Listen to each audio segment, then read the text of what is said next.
नमस्कार, नई परख पर आप सब लोगों का स्वागत है। राष्ट्रीय मुद्दा कार्यक्रम के साप्ताहिक संस्करण में अभय जी और आनंद जी से हम पिछले हफ्ते घटी राजनीतिक घटनाओं के बारे में बातचीत करेंगे। हमने एक पूरा एपिसोड चुनाव के मसले पर किया। अभी हमारी कोशिश होगी जो अन्य राजनीतिक घटनाएं घट रही हैं उनका एक विश्लेषण इन दोनों विद्वानों से सुने। आप दोनों लोग का स्वागत है। नमस्कार। आनंद सर, मैं बातचीत की शुरुआत आपसे करना चाहूंगा। एक आजकल बयानों का दौर है, बयान काफी तेजी से वायरल होते हैं।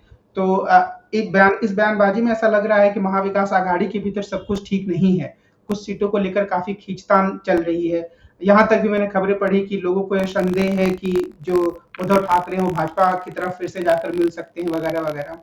क्या इस तरह की जो घटनाएं होती हैं वो गठबंधन की चुनावी संभावनाओं को प्रभावित करती हैं? देखिए, ये जो एक हम लोग के गांव में एक वर्ड होता है कन्फ्यूसिया। तो ये जो बीजेपी एक कन्फ्यूसिया पार्टी है कि कुछ कुछ फूकते रहो।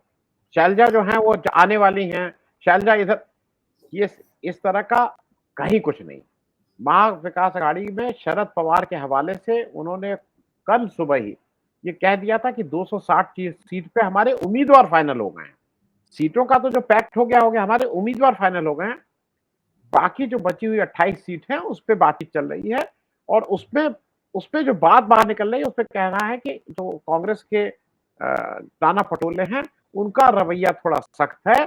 और उसके लिए ये माना जा रहा है कि भाई कांग्रेस के केंद्रीय नेतृत्व से भी बातचीत करके इस 28 का हल निकाल लिया जाएगा। तो पहली चीज यह है कि 288 में 28 सीट पे अगर खींचतान है तो इतनी खींचतान तो रहनी चाहिए। जम्मू कश्मीर में तो एंड ऑफ द डे अब जो सीटें 90 थी उसमें 5 में मान लिया गया था कि हम लोग फ्रेंडली कंटेस्ट कर लेंगे, ये मान के किया गया था। तो इसलिए इसलिए मेरे हिसाब से ये कोई ऐसा फिक्र नहीं। दूसरा, मैं इसमें एक बहुत संतुलित बयान मैं अभी भी कहूंगा, और मेरे लिए ये अच्छा सुखद आश्चर्य है जिस तरह से अखिलेश यादव मैच्योर हो रहे हैं। वो 2 दिन से महाराष्ट्र में हैं। उन्होंने बहुत स्पष्ट किया है कि मैं इस इंडिया गठबंधन, और वहां वो बोल रहे हैं एमवीए, वो कह रहे हैं मैं महाराष्ट्र विकास अघाड़ी का मैं पार्ट एंड पार्सल हूं। मुझे 12 सीट का मैंने लिस्ट दे दी है, उसमें से 6 सीट मैंने अनाउंस भी कर दी है, लेकिन ये फाइनल नहीं है। मुझसे वो बैठ के बात करें, हमने वो सीट अनाउंस की जहां पे हमें लगता है कि हम स्ट्रांग हैं। उसमें से 2 उनके सिटिंग एमएलए हैं, और वो अभी भी बहुत ओपन है। उन्होंने कहा कि समाजवादी पार्टी को कब सीटें भी मिल जाएंगी तो हम संतुष्ट हो जाएंगे। तो मेरे हिसाब से वहां इस तरह का कोई वो नहीं। दिक्कत क्या है कि जो जिसके साथ बीजेपी ने अभी हार के इलेक्शन लड़े हैं, आरएसपी उनको छोड़ के चली गई। ये बीजेपी इसको कहीं इस पे कोई बात ही नहीं कर रही है। बीजेपी इस पे चुप है। आरएसपी क्यों छोड़ दी है उनको, बताए ना सबको आके कि भाई आरएसपी ने इस वजह से छोड़ा है। ये बात पे सिर्फ इसलिए इसको ला रहा हूं। महाराष्ट्र विकास अघाड़ी में कहीं कोई दिक्कत नहीं है। वहां पे उद्धव ठाकरे के रूप में उनको एक नेतृत्व मिला हुआ है, शरद पवार के रूप में उनको एक स्ट्रैटेजिस्ट मिला हुआ है, और कांग्रेस के रूप में जो गुडविल राहुल गांधी की जो गुडविल है वो भी उनके पास है। और चाहे उसमें पीपुल्स एंड वर्कर्स पार्टी हो, चाहे कम्युनिस्ट पार्टी हो, चाहे समाजवादी पार्टी हो, ये छोटे जो इनपुट्स हैं ये भी आके अपनी शक्ति को वहां मिला रहे हैं। तो मुझे ये लगता है कि वहां पे ये इस तरह का कुछ वो नहीं है। पूरी तरह से चीजें ठीक हैं। सबने कहा है कि 22-20 तक या 21 तक वो अपने कैंडिडेट्स को अनाउंस कर देंगे। चीजें लाइन पे हैं। वहां पे सारी दिक्कत मारामारी, मारपीट, वो है एनडीए में। कौन अभी तक कहां लड़ेगा, कौन रहेगा, कौन नहीं रहेगा, कौन असली कौन नकली, इस पे वहां झगड़ा ज्यादा चल रहा है। तो महाराष्ट्र इलेक्शन इस समय की स्थिति के हिसाब से महाराष्ट्र विकास अघाड़ी में कोई, मेरे हिसाब से कोई लड़ाई मुझे नहीं दिखाई दे रही। कमल जी। अभी सर, जहाँ तक झारखंड की खबर है वो तो ये है कि दोनों ही समूह जो हैं, यानी भाजपा के नेतृत्व वाले और झारखंड मुक्ति मोर्चा के नेतृत्व वाले, उनमें आम सहमति से सीटों का बंटवारा तकरीबन हो गया है। मेरा सवाल ये है कि अगर हम स्वाभाविक रूप से देखें तो एंटी इनकम्बेंसी के आधार पर क्या हम ये कह सकते हैं कि वहाँ भारतीय जनता पार्टी लाभ की स्थिति में है और झारखंड मुक्ति मोर्चा, कांग्रेस और आरजेडी गठबंधन थोड़ी कमजोर स्थिति में है? नहीं, क्या हमारे पास इस तरह की कोई खबर है कि झारखंड के हेमंत सोरेन सरकार के खिलाफ वहां पे कोई बड़े पैमाने पर एंटी इनकम्बेंसी है? अगर एंटी इनकम्बेंसी है तो निश्चित रूप से हेमंत सोरेन को नुकसान होगा। और वो नुकसान किन क्षेत्रों में होगा? एंटी इनकम्बेंसी भी समाज के किसी क्षेत्र में ज्यादा होती है, किसी क्षेत्र में कम होती है। क्या आदिवासियों में झारखंड मुक्ति मोर्चे के खिलाफ कोई एंटी इनकम्बेंसी है आदिवासी वोटरों में, या गैर आदिवासी वोटरों में ज्यादा एंटी इनकम्बेंसी है? जाहिर है सरकार के खिलाफ कुछ ना कुछ तो नाराजगी होती ही है, लेकिन नाराजगी जब निम्न मझोले स्तर की होती है तो वो प्रबंधनीय होती है, उसका मैनेजमेंट किया जा सकता है। जब वो बहुत ज्यादा बढ़ जाती है तब उसका मैनेजमेंट करना असंभव होता है और फिर सत्ताधारी पार्टी को बहुत नुकसान होता है। तो हमें झारखंड के बारे में सोचते समय इस बात पर ध्यान देना चाहिए कि इस सरकार के खिलाफ कितनी एंटी इनकम्बेंसी है और वो समाज के किस हिस्से में। आनंद सर, उत्तर प्रदेश में मिल्कीपुर में तो उपचुनाव अभी नहीं हो रहा है, बाकी 9 जगह उपचुनाव हो रहे हैं, पर वहाँ दूसरी कई तरह की घटनाएं जो सामने आ रही हैं, क्या उससे हम ये कह सकते हैं कि योगी आदित्यनाथ और भारतीय जनता पार्टी जो ध्रुवीकरण की उनकी राजनीति है, उस पर वो सफलतापूर्वक आगे बढ़ रहे हैं, खासतौर पे बहराइच की घटना के संदर्भ में हम ये कह सकते हैं? नहीं, बिल्कुल नहीं। मैं बिल्कुल स्पष्ट है कि वहां पे देखिए, वहां पे भी बिल्कुल साफ है। 5 सीटें समाजवादी पार्टी जो जीती हुई थी, उसमें से मिल्कीपुर छोड़ के बाकी 4 समाजवादी पार्टी लड़ ही रही है। 2 सीटें उसने ऑलरेडी अनाउंस कर दी हैं कांग्रेस के लिए। हालांकि मेरे हिसाब से कांग्रेस को, मतलब मैं कोई कांग्रेस का वो नहीं हूं, कांग्रेस को मेरे हिसाब से सारी सीटों पे इज्जत से कहना चाहिए समाजवादी पार्टी से कि आप ही लड़ो, क्योंकि वो जो 2 सीटें हैं खैर और गाजियाबाद की, वहां पे कांग्रेस का प्रत्याशी चौथे नंबर पे दोनों जगह रहा है। एक जगह 1400 वोट पाया था, या 1500-1600 वोट पाया था, एक जगह कुछ 11,000 वोट पाया था।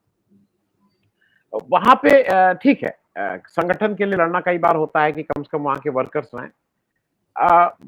वहां का चुनाव, एक चीज बिल्कुल स्पष्ट हो गई है कि बीजेपी मिल्कीपुर में डरी हुई है। इस बात को कितना और प्ले कर लेते हैं, ये देखने वाली बात होगी।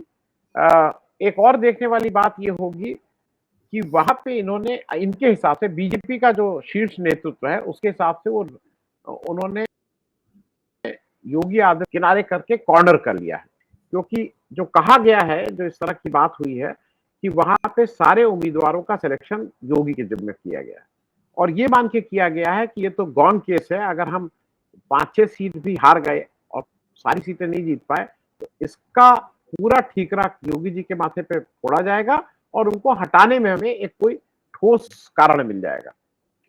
लेकिन योगी जी ने जो, अब योगी जी भी वही सब चाल चल रहे हैं। योगी जी ने जो एक सीट जो अखिलेश यादव ने खाली की है, उस सीट पे उन्होंने ब्रजेश पाठक जी को इंचार्ज बना दिया है, और एक सीट पे उन्होंने जो उनके दूसरे डिप्टी चीफ मिनिस्टर हैं मौर्य जी, उनको बना दिया, केशव मौर्य जी को बना दिया। अब अगर हम डूबेंगे तो ये दोनों लोग भी डूबेंगे भाई। अगर चीफ मिनिस्टर हारा तुम भी हारोगे। तो मेरा कहना है कि यूपी का चुनाव दिलचस्प होगा। अखिलेश यादव इस समय बहुत ही एंथू के साथ इलेक्शन लड़ रहे हैं। समाजवादी पार्टी के वर्कर्स में भी बहुत उत्साह है, और हरियाणा में जो कुछ भी हुआ है उससे लोग सतर्क भी ज्यादा है। तो मैं, जैसा अभय जी कह रहे थे कि अब वो क्या स्ट्रेटेजी करेंगे, कैसे करेंगे, वो देखने वाली बात होगी। लेकिन सतर्कता तो पहले के मुकाबले बढ़ गई है, क्योंकि आप बीजेपी अगर बार बार ये करके निकल जा रही है तो वो अपने को, ठीक है, वो उसको रिफाइन करती जा रही है उस बेईमानी को, लेकिन इधर के लोग भी कुछ ना कुछ अपनी सतर्कता तो बढ़ाएंगे ही बढ़ाएंगे कभी। जी। अभय सर, आप पिछले कई कार्यक्रमों में आपने इस बात पर जोर दिया कि जो भारतीय जनता पार्टी है वो हिंदू एकता के प्रोजेक्ट को काफी गंभीरता से ले रही है और वो उस पर मिलजुल कर काम कर रहे हैं। हरियाणा की सरकार ने जो अपनी कैबिनेट की मीटिंग में पहला डिसीजन लिया, नायब सिंह सैनी की सरकार ने, वो ये था कि सब कैटेगराइजेशन वो कर रहे हैं दलित आरक्षण का।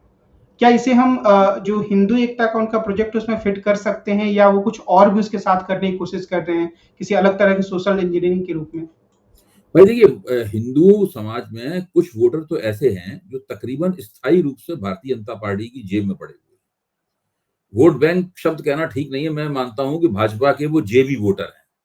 जो ऊंची जातियां हैं, पूरी जो हिंदी पट्टी है, हिंदी पट्टी में जो ऊंची जातियां हैं, वो मोटे तौर पर काफी भाजपा के प्रति निष्ठावान हैं। भाजपा चुनाव जीते हारे वो उनको वोट देती है। और इन ऊंची जातियों में शहर के व्यापारी हिंदू, जो खट्टर साहब की जाति है हरियाणा में, वो भी है। हरियाणा के जो ब्राह्मण हैं, जो कोई बहुत छोटा प्रतिशत नहीं है, करीब 7-8% हरियाणा में ब्राह्मण हैं, वो उनके साथ हैं। हरियाणा में जो ओबीसी जातियां हैं, खासतौर से यादव ओबीसी जाति, और सैनी साहब खुद भी ओबीसी बिरादरी से आते हैं। ओबीसी जातियों ने इस बार भारतीय जनता पार्टी को खूब जमकर वोट दिया है। तो ये इस प्रकार की बिरादरियां हैं जिनके बारे में भाजपा को यकीन है कि ये हमारे साथ थी, हैं और कमोबेश रहेंगी भी। थोड़ी बहुत दिक्कत होती है लेकिन उसको प्रबंधित कर लिया जाता है। 2022 के चुनाव में उत्तर प्रदेश में ब्राह्मण लोग नाराज थे क्योंकि उन्हें लग रहा था कि ठाकुरशाही चल रही है, तो लेकिन फिर बाद में वो प्रबंधित हो गए, उन्होंने वोट दे दिए भारतीय जनता पार्टी को। तो एक तो हिस्सा ये है भाजपा के जनाधार का। भाजपा के जनाधार का एक हिस्सा वो है जो भाजपा को लगता है कि जाता आता रहता है। कभी तो भाजपा के साथ जुड़ जाता है, जब जुड़ जाता है तो हिंदू एकता बहुत बड़ी हो जाती है, लेकिन वो चला भी जाता है, भाजपा को छोड़कर चला जाता है तो झटका लग जाता है उसकी वजह से। केवल आप ऊंची जातियों और जो व्यापारी लोग, व्यापारी वर्ग, उनके आधार पर तो आप जीतने वाले हैं नहीं। तो भाजपा की कोशिश लगातार ये रहती है कि दलित समाज को कैसे अपने साथ जोड़ा जाए, तो उसके लिए वो तरह तरह की कोशिश करती है। हर प्रदेश के लिए एक अलग किस्म की युक्ति अपनानी पड़ती है। तो उन्होंने सोचा होगा कि हरियाणा में अगर दलितों में सब कैटेगराइजेशन कर देंगे तो ठीक रहेगा। लेकिन ध्यान कीजिए, जब सुप्रीम कोर्ट ने सब कैटेगराइजेशन वाला फैसला दिया था, उस वक्त नरेंद्र मोदी से एससी कम्युनिटी के भाजपा के नेता और दूसरे लोग जाके मिले थे।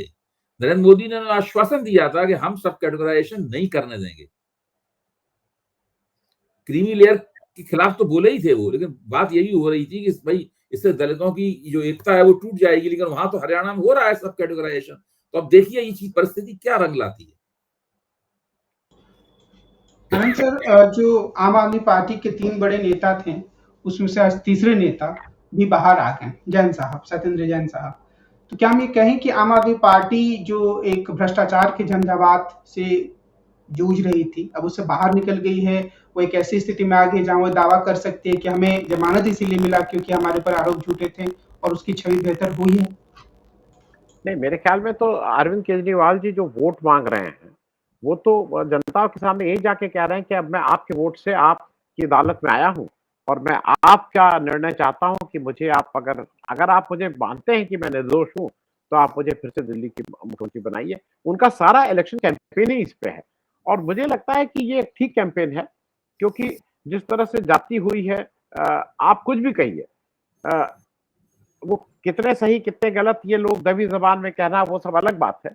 लेकिन जिस तरह से लोगों को रखा गया है, जिस तरह से चार्जशीट फाइल हुई है, जिस तरह से ईडी के बाद सीबीआई, सीबीआई है तो ईडी, जिस तरह से इन लोग को रखने का, तो वो कितने प्रतिशत है ये डिबेट का विषय हो सकता है, लेकिन सहानुभूति तो कुछ ना कुछ रहेगी लोगों को। ये तो ये मैसेज कहीं ना कहीं से केजरीवाल साहब और आम आदमी पार्टी जरूर भेज देगा कि उनके साथ जाती हुई है और उनको एक जो जनरल सिंपैथी है वो कहीं ना कहीं मिलनी चाहिए, ऐसा मुझे लगता है। कमल जी। आनंद सर, अभय सर, जो आने वाले चुनाव हैं दिल्ली में, क्या उसमें ये एक बेहतर रणनीति है आम आदमी और पार्टी और कांग्रेस की कि वो अलग अलग चुनाव लड़े, या उन्हें आपस में गठबंधन की संभावनाओं को भी तलाशना चाहिए? मुझे नहीं लगता कि दिल्ली में कांग्रेस और आम आदमी पार्टी के बीच में गठबंधन होगा, और यह होना भी चाहिए, मैं मानता हूं। क्योंकि उसकी वजह यह है कि आम आदमी पार्टी का दिल्ली विधानसभा की राजनीति में जो अस्तित्व है, वो अस्तित्व की शर्त पर कायम हुआ है कि कांग्रेस का वजूद घटते घटते जीरो हो गया है। उसे इतना कम वोट मिलते हैं कि वो शून्य के बराबर वोट होते हैं। अगर आम आदमी पार्टी विधानसभा के चुनाव में कांग्रेस से गठजोड़ कर लेगी तो वो बात खत्म हो जाएगी। फिर कांग्रेस भी बढ़ेगी, कांग्रेस भी सीटें प्राप्त करे। कांग्रेस को पिछले 2 चुनाव से एक भी सीट नहीं प्राप्त हुई है। तो फिर आम आदमी पार्टी का जो भविष्य है दिल्ली की राजनीति में, वो भविष्य संदिग्ध हो जाएगा, या उसकी संरचना भी भविष्य की पूरी तरह बदल जाएगी। तो मुझे नहीं लगता कि ये लोग आपस में कोई गठजोड़ करेंगे। आनंद सर, एक आखिरी प्रश्न नरेंद्र मोदी जी के बारे में। आमतौर पर माना जाता है और ये दिखता भी रहा है पीछे कि वो हर 1 महीने पे, 1.5 महीने पे कुछ बड़ा इवेंट करते हैं, जनता के सामने कुछ बड़ी चीजें रख देते हैं कि कुछ ऐसा हो रहा है जिससे जनता मंत्रमुग्ध हो जाए या उसी के बारे में सोचने लगे। तीसरे कार्यकाल में अभी तक क्या कोई आपको ऐसी चीज दिखी है, या इस आधार पर हम ये कह सकते हैं कि नरेंद्र मोदी की कार्यशैली बदल रही है?